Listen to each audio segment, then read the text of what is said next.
Bonjour, aujourd'hui nous allons parler des adjectifs qualificatifs. Nous allons voir les accords et leur position.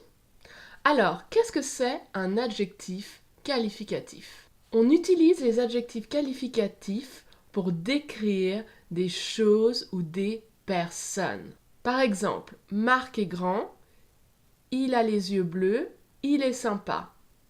Grand, bleu, sympa sont des adjectifs. Ils qualifient un nom. Pour les accords, les adjectifs qualificatifs s'accordent en genre, féminin, masculin, et en nombre, singulier, pluriel, avec le nom qu'ils qualifient. So you need to make sure that they agree with the noun they qualify. So if your noun is feminine, your adjective is going to be feminine. If your noun is plural, your adjective will also be plural. Par exemple, le père est américain.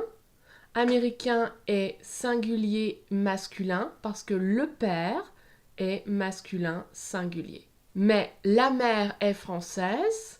La mère est féminin singulier, donc l'adjectif français se transforme en française, singulier féminin. Les enfants masculins pluriel, donc franco-américain avec un S, masculin pluriel. Alors, il y a des règles pour les adjectifs. Le plus simple, c'est de consulter votre meilleur ami Word Reference.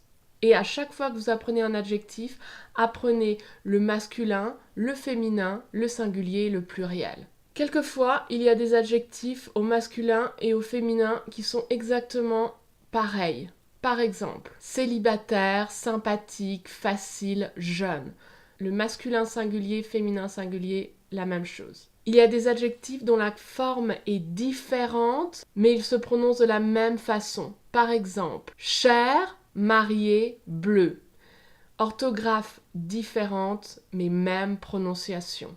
Il y a des adjectifs qui sont écrits et prononcés de façon différente. Par exemple, on ajoute un E, comme grand, grande, intelligent, intelligente, français, française, américain, américaine. Souvenez-vous, en français, on ne prononce pas la consonne si elle n'est pas suivie d'une voyelle. Donc grand, on n'entend pas le D, mais grande, on prononce le D parce que le D est suivi d'une voyelle, d'un E.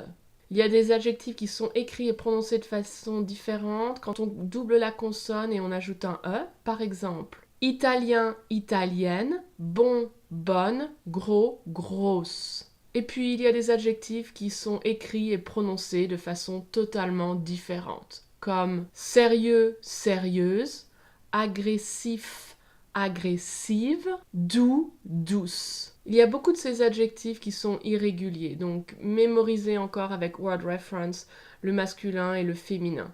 Par exemple, vous allez trouver doux, douce, gentil, gentille, fou, folle, long, longue, frais, fraîche, roux, rousse, grec, grec. La prononciation est identique, mais l'orthographe est différente, et vieux, vieille. Maintenant, regardons le pluriel. Pour le pluriel, en général, comme pour les noms, on ajoute un S. Donc on va ajouter un S à l'adjectif pour le transformer en pluriel. Mais il y a des exceptions. Par exemple, il y a des adjectifs qui ont déjà un S au singulier ou qui ont déjà un X au singulier et ils ne vont pas changer au pluriel. Par exemple, sérieux et gros. Ils ne vont pas changer. Singulier, pluriel est identique. Il y a aussi des adjectifs qui se terminent en E-A-U et eux, ils vont prendre un X au pluriel. Par exemple, beau, beau. Même prononciation, mais n'oubliez pas d'ajouter un X. Et puis il y a des adjectifs qui se terminent en AL qui vont prendre AUX. Donc le AL se transforme en AUX, comme génial, géniaux. Attention, il y a des adjectifs qui ne s'accordent jamais. Ils sont invariables, comme orange et marron. Orange is orange, marron is brown, mais orange et marron sont aussi des fruits. So those guys are fruit, orange and chestnuts. So they're like, what? We have to be fruits and adjective of colors? Are you kidding us? So that's why they have a special contract and they're like, oh, we're not gonna do any agreement because we're already working too much. So be careful with those adjectives.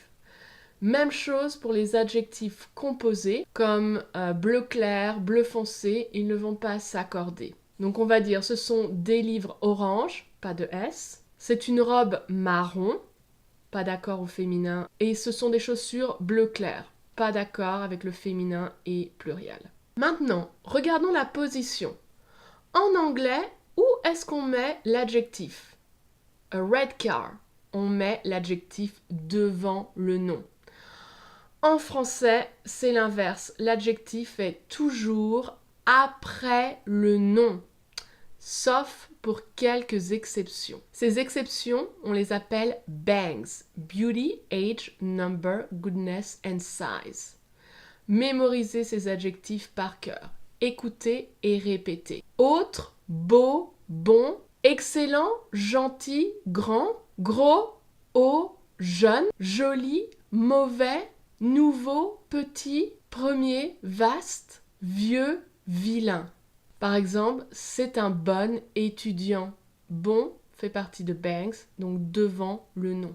Et puis attention, il y a des adjectifs qui peuvent se mettre devant ou derrière le nom, mais le sens va changer. Par exemple, ancien, cher, dernier, pauvre, prochain, propre et seul.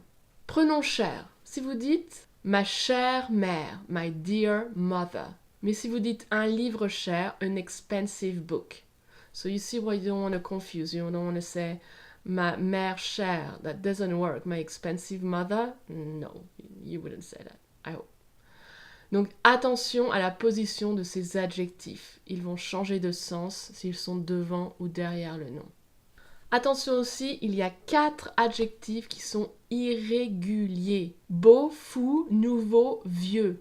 S'ils sont devant un nom qui est masculin mais qui commence par une voyelle, ils vont se transformer. Beau va devenir belle, fou va devenir folle, nouveau va devenir nouvelle et vieux va devenir vieille.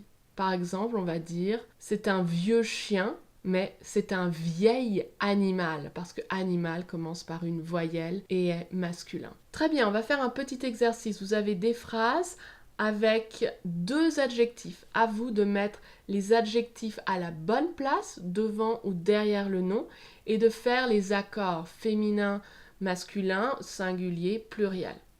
Vous pouvez faire une petite pause si vous avez besoin de plus de temps. Bonne chance!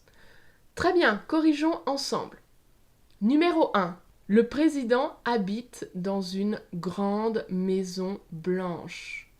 Grand et bangs, donc devant, on doit le transformer au féminin singulier, puisque maison est féminin singulier.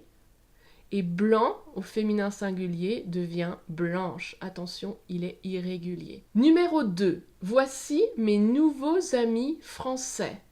Nouveau, parce que c'est bangs, donc on le met devant. Et il doit être au masculin pluriel. Pareil pour français, masculin pluriel, mais le masculin pluriel et le masculin singulier est similaire. Numéro 3, voici ma chère tante américaine. Chère est bangs, donc devant. Tante est féminin singulier, donc chère féminin singulier. Attention, c'est irrégulier. Et américaine, on ajoute un E pour le féminin. 4, elle est dans un nouvel appartement moderne. Ici, nouveau et bangs, donc devant, mais attention, appartement commence par une voyelle et est masculin, donc nouveau fait partie des 4 exceptions, donc nouveau se transforme en nouvelle, avec un seul L, et moderne ne change pas, d'accord, on est déjà je vous ai déjà donné le masculin et singulier. 5, c'est ma jolie chambre marron. Jolie est un bangs, donc devant. Chambre est féminin singulier, donc joli prend un E au féminin singulier. Et marron, attention, exception. Il ne s'accorde pas, il est invariable, donc on ne change pas. Très bien, j'espère que vous avez compris. Entraînez-vous et à bientôt.